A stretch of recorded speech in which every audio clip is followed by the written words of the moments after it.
Assalamualaikum warahmatullahi wabarakatuh. Perkenalkan, nama saya Dian Ari Kusumawardani dari Program Studi Ilmu Keperawatan semester 3.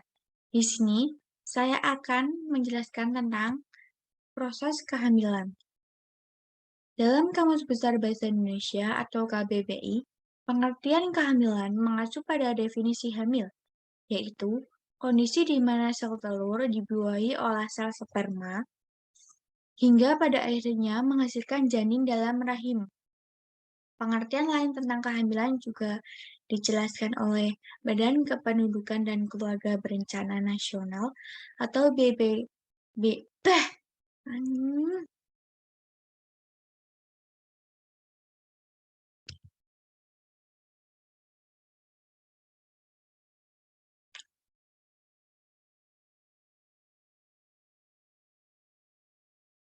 Assalamualaikum warahmatullahi wabarakatuh.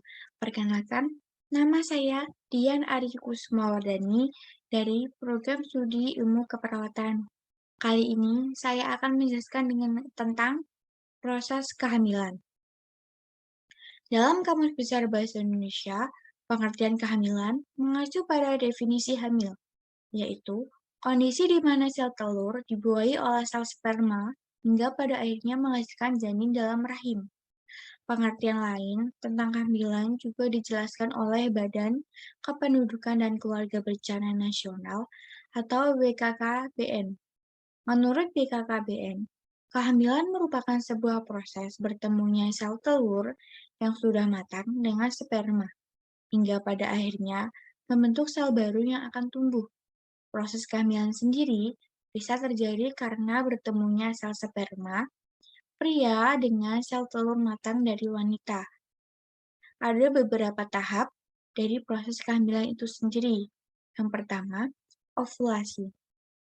Ovulasi ini terjadi ketika sel telur atau ovum keluar dari sarangnya yang disebut dengan ovarium atau indung sel atau indung telur, di mana di dalam ovarium terdapat kantung-kantung atau folikel yang berisi cairan dan sel telur. Pada suatu ketika, folikel menjadi matang, kemudian pecah, maka keluarlah sel telur yang ada di dalamnya tadi. Ovulasi ini normalnya terjadi setiap bulan sesuai siklus menstruasi, dan rata-rata terjadi sekitar 2 minggu sebelum periode atau siklus menstruasi berikutnya. Yang kedua, ada perjalanan dalam tuba falopi. Setelah ovulasi, sel telur berjalan di dalam tuba falopi dan tetap berada di dalam sana sampai bertemu dengan sperma yang akan mengadakan penetrasi dalam proses fertilisasi. Perjalanan sperma sendiri melalui ejakulasi dikeluarkan 40-150 juta sperma yang segera berenang dengan cepat menuju tuba falopi untuk membuahi sel telur. Dengan berenang secara cepat, sperma dapat mencapai telur dalam waktu 30 menit. Sperma sendiri dapat bertahan hidup selama 48-72 jam. Jumlah sperma yang dapat mendekati sel telur hanya berjumlah ratusan saja akibat adanya penghalang yang berada di dalam saluran reproduksi wanita. Yang ketiga ada fertilisasi. Bila sel sperma bertemu dan mengadakan penetrasi sel telur, maka terjadilah sebuah proses pembuahan atau fertilisasi. Proses fertilisasi memerlukan waktu sekitar 24 jam. Setelah proses fertilisasi, terjadi perubahan pada permukaan sel telur untuk mencegah terjadinya penetrasi oleh sperma lain. Saat penetrasi, proses genetik telah berlangsung sempurna, termasuk dalam hal jenis kelamin mudigah. Pembelahan sel telur yang telah dibuahi akan membelah dengan cepat, bertumbuh dalam pars ampularis tuba falopi menjadi beberapa sel atau disebut dengan stadium morula. Morula meninggalkan tuba falopi dan masuk ke dalam uterus 3-4 hari pasca fertilisasi atau disebut stadium blastula. Kadang-kadang, oleh karena sebab tertentu, sel telur yang telah mengalami fertilisasi tetap berada di dalam tubuh fallopi, sehingga menyebabkan terjadinya keadaan yang membahayakan jiwa ibu, yaitu kehamilan ektopik. Yang keempat, ada implantasi.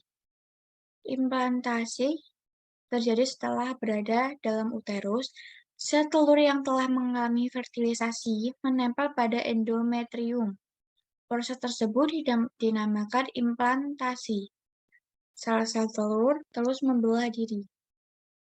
Ada juga hormon kehamilan, HCG, atau Human Chorionic Gonadotropin adalah hormon yang berada dalam darah dalam waktu beberapa minggu pasca konsepsi.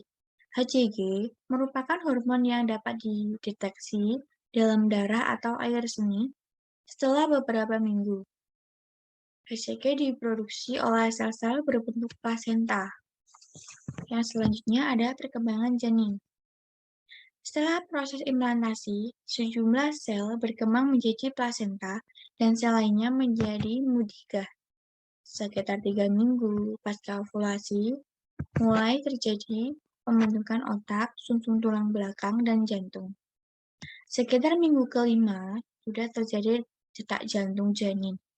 Tali pusat terlihat setelah minggu ketujuh. Mudigah disebut sebagai janin setelah kehamilan 8 minggu atau sekitar 2,5 cm.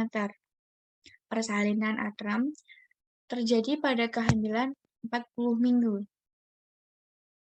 Perkembangan janin sendiri pada kehamilan 4 minggu sudah terlihat struktur yang akan membentuk muka dan leher. Terjadi perkembangan pembentukan jantung dan pembuluh darah. Terjadi pula pembentukan paru, lambung, dan hepar. Umumnya, tes kehamilan sudah positif.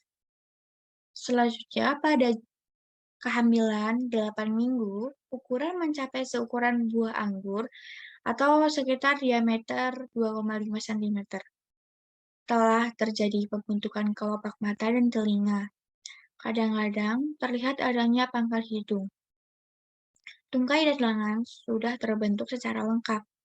Jari-jari sudah semakin panjang dan terpisah satu sama lain. Perkembangan pada janin kehamilan 12 minggu, panjang janin sekitar 5 cm, mulai terlihat gerakan janin, rahim mulai dapat diraba dan perabaan dinding perut. Dengan alat khusus, sudah dapat didengar detik jantung janin. Selanjutnya, alat kelamin sudah mulai jelas. Pada kehamilan 16 minggu sendiri, panjang janin sekitar 11-12 cm dan berat sekitar 250 gram. Rahim teraba sekitar pertengahan semifis pusat. Mata sudah dapat berkedip dan proses pembentukan jantung dan pembuluh darah sudah sempurna. Jari-jari tangan sudah memiliki sidik jari. Pada kehamilan 20 minggu, panjang sekitar 25 cm dan berat sekitar 450 gram. Janin sudah dapat menghisap ibu jari dan menyeringai. Terasa gerakan janin. Perkembangan janin pada 24 minggu, berat janin sekitar 600 gram, memberikan respon terhadap suara atau gerakan, seringkali dapat dirasakan adanya gerakan-gerakan janin saat terjadi hiccups. Dapat merasakan gerakan naik atau turun karena organ telinga sudah terbentuk dengan baik. Pada kehamilan 28 minggu, berat janin sekitar 1 kg. Umumnya sudah berada pada posisinya. Kesempatan hidup cukup besar bila terpaksa harus dilahirkan sebagai bayi prematur. Waspada terjadi gejala persalinan preterm. Perkembangan pada kehamilan 32 minggu, berat janin sekitar 2 kg, kulit sudah tidak terlampau keriput karena sudah mulai terjadi pembentukan lemak di bawah kulit. Tanyakan kepada dokter mengenai catatan penghitungan gerakan janin, persiapan laktasi. Pada persalinan normal terjadi pada minggu ke-36 sampai 40 minggu. Sekian yang dapat saya sampaikan. Terima kasih. Wassalamualaikum warahmatullahi wabarakatuh.